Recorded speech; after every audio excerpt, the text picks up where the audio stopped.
পরীক্ষার আগে পড়াশোনা না করে মোবাইলে মন। অষ্টম শ্রেণীর পড়ুয়াকে বাবা মায়ের বকুনি, অভিমানে বাড়ি থেকে বেরিয়ে নিখোঁজ ছাত্রী। চন্দননগরের ছাত্রীর খোঁজ না মেলায় মিসিং ডায়েরি। গতকাল বিকেলের পর থেকে নিখোঁজ ছাত্রী। বাবা মায়ের বকুনিতে অষ্টম শ্রেণীর পড়ুয়া বাড়ি থেকে বেরিয়ে যান এবং তারপর নিখোঁজ হয়ে যান। আমাদের সঙ্গে এই মুহূর্তে রয়েছেন প্রতিনিধি রানা। রানা, নিখোঁজ ছাত্রীর খোঁজ কি পাওয়া গেল? পুলিশ কি বলছে? হ্যাঁ দেখুন, গতকাল রাত্রে একটি চন্দননগর থানায় একটি মিসিং ডায়েরি হয়েছে। হুগলির চন্দননগরের ছবিঘর এলাকার বাসিন্দা মুখোপাধ্যায় বাড়ির মেয়ে। অষ্টম শ্রেণীর ইংরেজি মাধ্যমে সে পড়াশোনা করতো। তার পরিবার সূত্রে যেটা জানা যাচ্ছে যে এই সামনেই বার্ষিক পরীক্ষা ছিল, কিন্তু পড়াশোনার প্রতি তার আগ্রহটা কমে যাচ্ছিল, মোবাইলের প্রতি তার আসক্তটা বাড়ছিল।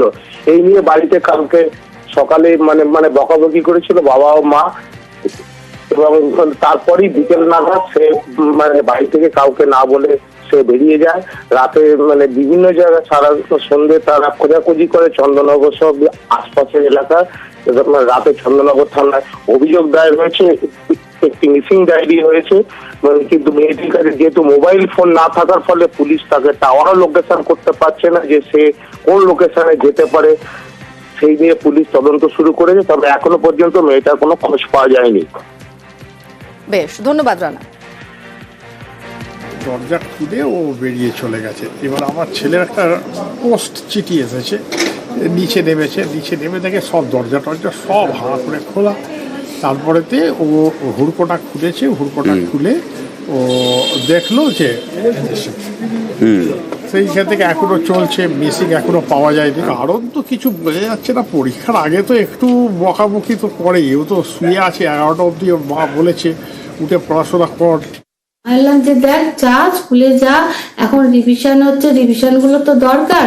তো কিছুতে উঠলো না, শুয়ে রইলো। ওর বাবা বললো ঠিক আছে, ও যদি আজকে স্কুল না যায়, আজকে ও স্কুল টাইম পেরিয়ে যাওয়ার পর আমি ওর বই খাতা সব ফেলে দেবো, ওকে আর পড়াশোনা করতে হবে না। উঠলো না, গেল না। আমি গিয়ে একটু শুয়েছি, চোখটাও হয়তো লেগে গেছিলো, দরজাটা ভেজানো ছিল। ও আস্তে করে হাঁসকলটা টেনে দিয়ে ও খুলে বেরিয়ে চলে গেছে। আর ওর ফোনটা দেখছিল বাথরুমে ঢুকে, ওই জন্য ফোনটা আমি নিয়ে নিয়েছিলাম যে পরীক্ষার সময় এত ফোন দেখা এ করা, তুই এখন পড়াশোনা কর, পরীক্ষার পর ফোন পাবি, এইটাই হচ্ছে অপরাধ। আর এবার যে খবরের দিকে নজর রাখবো, কলেজ ছাত্রীকে অপহরণ করে মারধর। বিয়ের প্রস্তাবে রাজি হয়নি সেই ছাত্রী, যে কারণে তাকে অপহরণ করা হয়। কলেজ ছাত্রীকে অপহরণ করে মারধর 3 যুবকের। বারুইপুর থানার বেদবেড়িয়া এলাকার ঘটনা। কলেজ থেকে ফেরার পথে অপহৃত ছাত্রী। গৌরদহ চার্চের মাঠে বেধড়ক মার। সন্ধে বাড়ির সামনে ফেলে দেওয়া হয় সেই ছাত্রীকে। আমাদের সঙ্গে রয়েছেন প্রতিনিধি অর্পণ। অর্পণ, এরকম কাজ কারা করলো? পুলিশ কি বলছে? কি ঘটনা ঘটলো? এখন বেদবেড়িয়া এলাকায় অভিযুক্ত 3 জনেরই বাড়ি, এমনটাই যিনি অভিযোগকারিনী ছাত্রী তিনি জানাচ্ছেন, এবং দীর্ঘদিন ধরেই তিনি এই ঘটনা চলে আসছে এবং তাকে হুমকি দেওয়া হয়, এমনটাই কিন্তু তিনি অভিযোগ করেছেন। গতকাল তিনি যখন পরীক্ষা দিয়ে বাড়ি ফিরছিলেন, সেই সময় কলেজের সামনে থেকে তাকে তুলে নিয়ে যাওয়া হয়, এমনটাই অভিযোগ করছেন তিনি। এবং তার যেটা অভিযোগ যে সেখান থেকে তুলে নিয়ে গিয়ে বেধড়ক মারধর করা হয় তাকে, এবং সেখানে মারধরের পর তাকে ফেলে দিয়ে আসা হয় নিজের বাড়ির সামনে। এবং তখনই পরিবারের লোকজন জানতে পারেন পুরো বিষয়টি, এবং এরপরই তাকে নিয়ে বারুইপুর মহকুমা হাসপাতাল, সেখান থেকে বারুইপুর থানায় তা অভিযোগ দায়ের করেছে। ঘটনায় এখনো পর্যন্ত 2 জনকে গ্রেফতার করেছে বারুইপুর থানার পুলিশ। এই ঘটনায় যেটা ওই ছাত্রী জানাচ্ছেন যে যখন তাকে তুলে নিয়ে যায় তখন সে চিৎকার করে, এবং তখনই তাকে অ্যাসিড মারারও হুমকি দেওয়া হয়। পাশাপাশি আজ পরীক্ষা দিতে আসছে, সেখানেও কিন্তু তাকে খুনের হুমকি দেওয়া হয়েছে।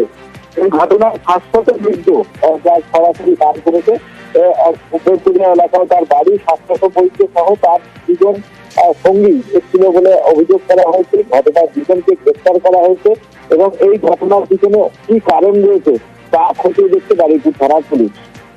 বেশ, ধন্যবাদ। খড়দায় আক্রান্ত বিদ্যুৎ কর্মী। খড়দার ইটখোলার ঘটনা। ইটখোলায় ব্যবসায়ীর বাড়িতে আক্রান্ত হন বিদ্যুৎ কর্মী।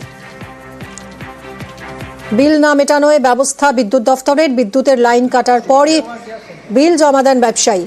ফের বিদ্যুতের কানেকশন দিতে গিয়ে আক্রান্ত হন বিদ্যুৎ কর্মী।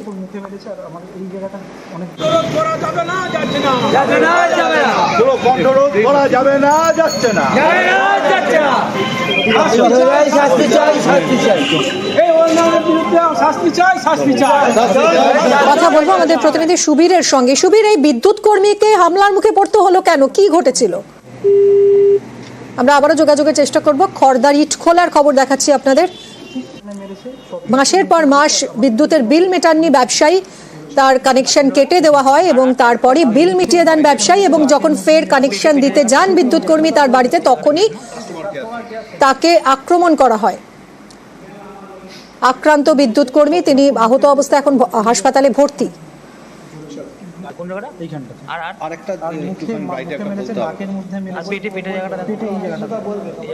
আমরা রিটার্ন গেছিলাম লাইনটা জুড়তে, আমি বাইক থেকে নামতেও পারিনি, তো উনি এসে আমাকে চপ থাপ্পড় ঘুষি মারতে শুরু করে দেন। কোনো কথা যে আমি কেন বলেছি মিটারটা চেক করতে আসবো, ওনাকে কেন বলিনি আমি ডিসকানেক্ট, কারণ ডিসকানেকশন কথাটা উল্লেখ করলে ওনাকে অ্যাড্রেস বলতে চায় না।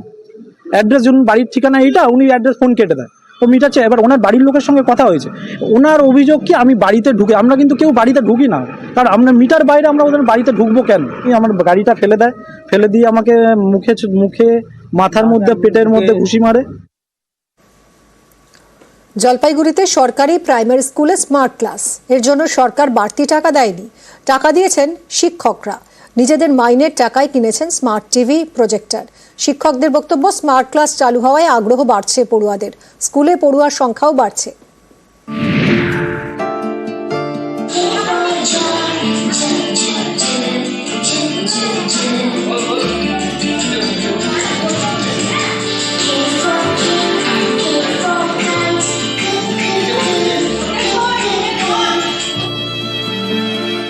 সরকারি স্কুল, প্রাইমারি এই স্কুলে এবার স্মার্ট ক্লাস।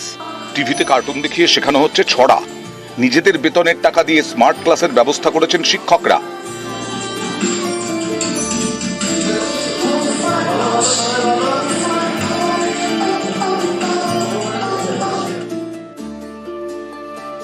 জলপাইগুড়ির মাটিয়ালি ব্লকের দক্ষিণ ধূপঝোড়া, এখানেই রয়েছে বদির বাড়ি এসপি প্রাথমিক বিদ্যালয়।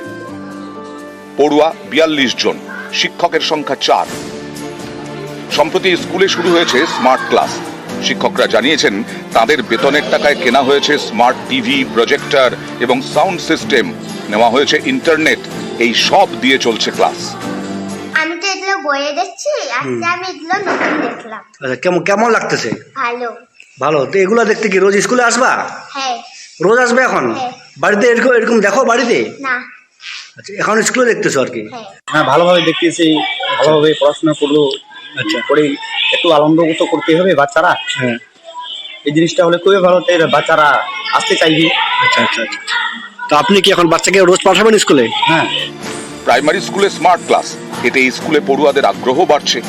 অডিও ভিজুয়াল এডের মাধ্যমে শেখাটা ভালো করে করা যায়, সেই জন্যই হচ্ছে যাতে বাচ্চাদের মাথায় জিনিসগুলো বসে যায়, কারণ ওরা তো এগুলো দেখে, এগুলো দেখতে ওরা পছন্দ করে। কার্টুনের বিভিন্ন রং, বিভিন্ন জিনিসপত্র ভিজুয়াল করতে শিখবে। মানে A for অ্যাপেলে যদি আমি বলি A for অ্যাপেল, সেটা শুনে ওরা যতটা বুঝবে, A for অ্যাপেল স্ক্রিনে একবার দেখে নিলে মাথায় গেঁথে যাবে যে এ, তার পাশে একটা অ্যাপেলের ছবি থাকে, তাহলে এটা A for অ্যাপেল।